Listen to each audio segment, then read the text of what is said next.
When government debt fails, it doesn't fail politely. It doesn't announce itself years in advance. There is no official warning, no countdown, and it rarely looks like economists expect. In most major historical cases, debt-driven failures did not unfold slowly. They did not follow a neat curve. They did not give policymakers years to calmly respond.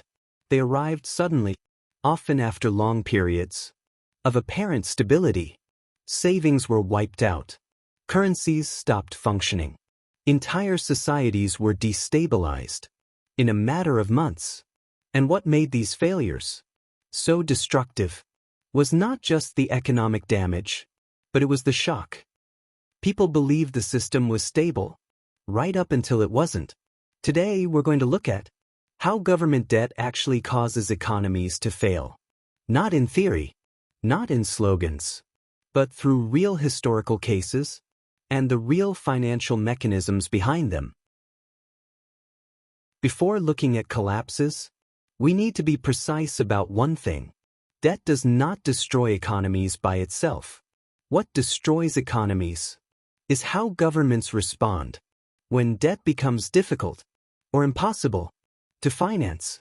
Every government pays its bills in only three ways. It can raise taxes, it can borrow from markets, or it can create money. As long as investors are willing to lend at reasonable interest rates, even very high debt can persist for years, sometimes decades.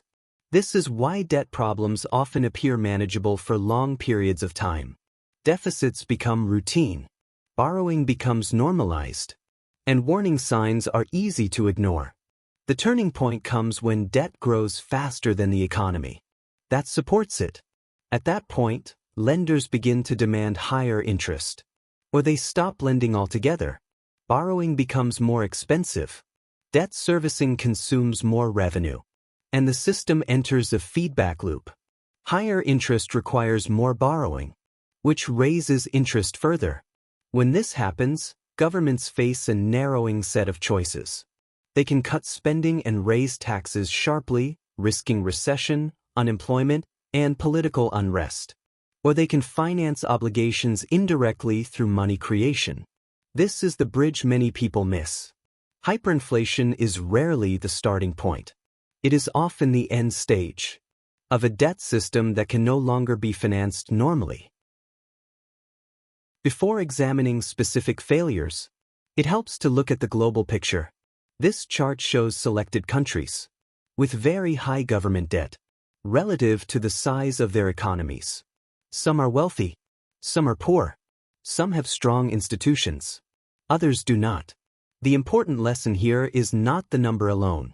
Debt to GDP is a starting point, not a verdict. What matters is whether that debt can be financed through taxes and voluntary borrowing without extraordinary measures. History shows that once financing becomes strained, events tend to move quickly. In the early 1920s, Germany faced overwhelming obligations. War reparations fixed in foreign currency, large domestic debts, and an economy devastated by war. Tax revenues were weak. Foreign lenders withdrew. Borrowing options collapsed. Yet the obligations remained. With no political capacity to impose extreme austerity, the government turned to the only remaining option: monetary financing. At first, the consequences were subtle. Prices rose. Life became harder, but still manageable. This phase is critical because it's where societies convince themselves that the situation is under control. Then confidence broke. The German mark collapsed at a pace that stunned the population. Within months, the currency went from hundreds per dollar to trillions per dollar. Savings accumulated over decades vanished. Pensions became meaningless. Workers were paid multiple times per day, so wages could be spent before losing value by evening. Money did not slowly lose relevance. It stopped functioning altogether. This was not simply inflation. It was a collapse of trust in money, in institutions, and in the state itself. Debt was not the visible cause. but it was the pressure that made collapse unavoidable. Zimbabwe followed a different path, but reached a similar end. Government spending continued, even as productive capacity collapsed. Tax revenue fell. Borrowing options disappeared. Debt obligations remained. With no access to markets and no tolerance for austerity, deficits were monetized. Inflation accelerated rapidly. Then uncontrollably, prices doubled daily. Money became unusable as a unit of account or a store of value. A $100 trillion banknote became a symbol, not of wealth, but of failure. Eventually, the currency was abandoned entirely. Debt did not simply weaken the economy. It erased money itself. Venezuela's collapse is more recent and more familiar. Years of deficits, political instability, and reliance on oil revenue left the state exposed. When oil prices fell, revenues collapsed, but obligations did not. Markets lost confidence. Borrowing costs soared. Monetary financing filled the gap. Inflation exploded into the millions of percent. Savings vanished. Salaries lost value within weeks. Economic coordination broke down. This was not a recession. It was systemic failure. Once again, inflation was the symptom. Debt pressure was the cause. Greece shows a different path, and an important one. Debt became unpayable. Markets closed. But Greece could not create its own currency. Without that option, adjustment came through austerity instead. The economy contracted by more than 25%. Youth unemployment exceeded 50%. Public services deteriorated. Investment collapsed. An entire generation lost income, opportunity, and time. No hyperinflation. No worthless banknotes. Just long-lasting economic damage. Different outcome. Same mechanism. Debt exceeded the system's ability to finance it. Today, U.S. government debt stands at roughly 120% of GDP. That level is historically high for the United States. And it matters. At the same time, precision is important. The United States remains a large, productive economy. It has deep financial markets, strong institutions, and a currency that remains central to the global system. High debt has not made the U.S. economy weak, but it has changed how the system behaves. The most immediate effect is interest. As debt grows and interest rates rise, interest payments consume a larger share of government revenue. That creates a squeeze. More money goes to servicing past debt. Less goes to public services, investment, or tax relief. High debt does not collapse the system overnight. It narrows options.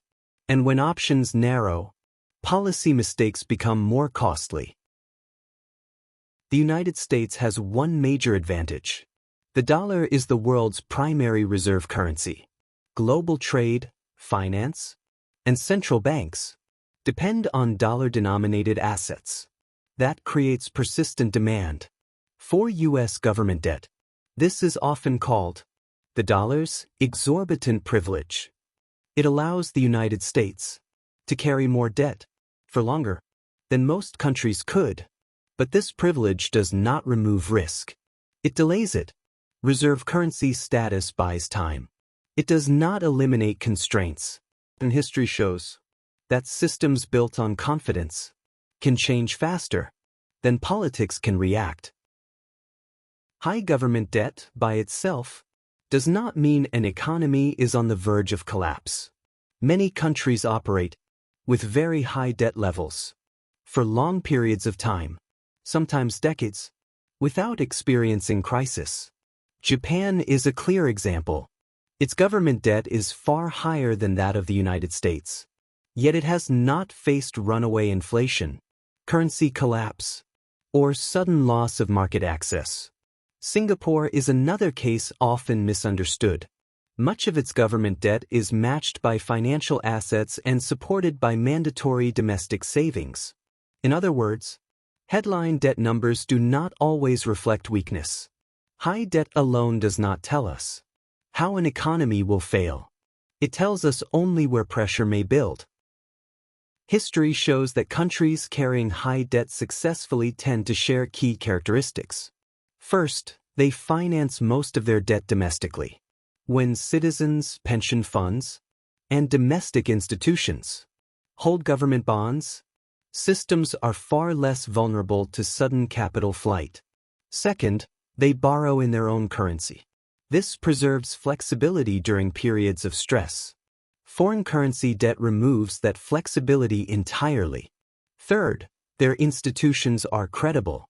Tax systems function. Budgets face at least some constraint, and investors believe rules will be respected over time. Fourth, their economies remain productive. Debt is more manageable when an economy generates real output, an income, even if growth is slow. Finally, confidence is maintained.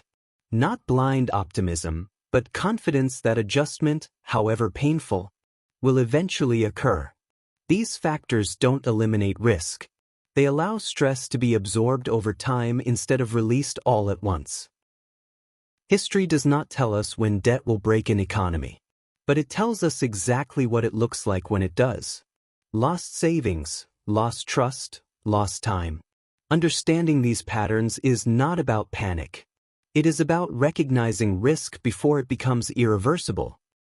If you value long-form explanations grounded in history rather than headlines, consider subscribing. This channel exists to explain consequences, not to sell comfort.